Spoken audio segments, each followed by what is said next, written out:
दिल्ली के सियासी गलियारों में एक बार फिर चुनावी बिगुल बज चुका है। 8 फरवरी को होने वाले विधानसभा चुनावों को लेकर सभी राजनीतिक दल अपनी अपनी तैयारियों में जुटे हैं। इसी बीच केंद्रीय गृह मंत्री अमित शाह ने शनिवार 25 जनवरी को भारतीय जनता पार्टी के संकल्प पत्र का तीसरा भाग जारी करते हुए दिल्ली की जनता से कई बड़े वादे कर दिए। साथ ही उन्होंने मौजूदा आम आदमी पार्टी सरकार पर कड़े हमले भी बोले। अमित शाह ने संकल्प पत्र जारी करते हुए कहा, हम जो भी वादे करते हैं उसे पूरा करते हैं, हम दूसरों की तरह सिर्फ वादे नहीं करते। उन्होंने आगे ये भी कहा कि भाजपा ने दिल्ली की जनता से सुझाव मांगकर ये संकल्प पत्र तैयार किया है। इस दौरान उन्होंने आम आदमी पार्टी सरकार और मुख्यमंत्री अरविंद केजरीवाल पर निशाना साधते हुए कहा कि केजरीवाल जी दिल्ली के लोगों से वादे करते हैं और फिर भोला सा चेहरा लेकर आ जाते हैं। उन्होंने मंदिरों, स्कूलों और यमुना नदी को नहीं बख्शा, शराब घोटाला किया और अब कुंभ में जाकर गंगा में डुबकी लगाने की सलाह दे रहे हैं।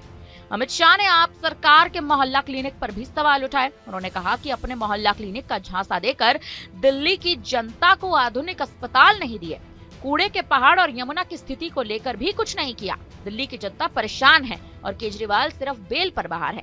भाजपा ने अपने संकल्प पत्र में दिल्ली की जनता के लिए कई बड़े वादे किए हैं।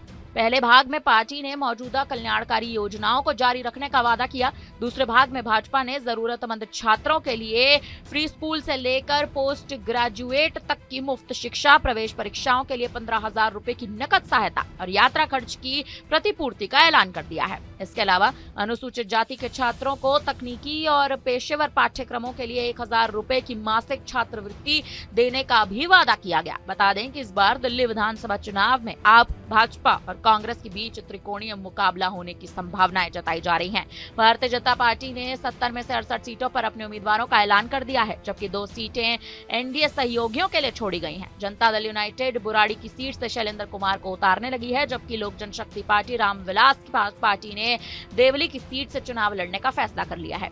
भाजपा को दिल्ली में सत्ता हासिल हुए 27 साल हो चुके हैं। आखिरी बार 1998 में भाजपा ने दिल्ली में सरकार बनाई थी।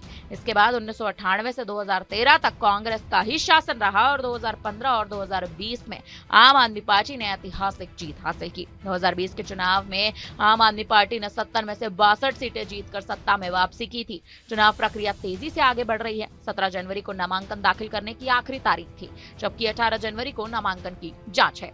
उम्मीदवार 20 जनवरी तक अपना नामांकन वापस ले सकते हैं। आपको बता दें कि मतदान 5 फरवरी को एक ही चरण में होगा और मतगणना 8 फरवरी को की जाएगी।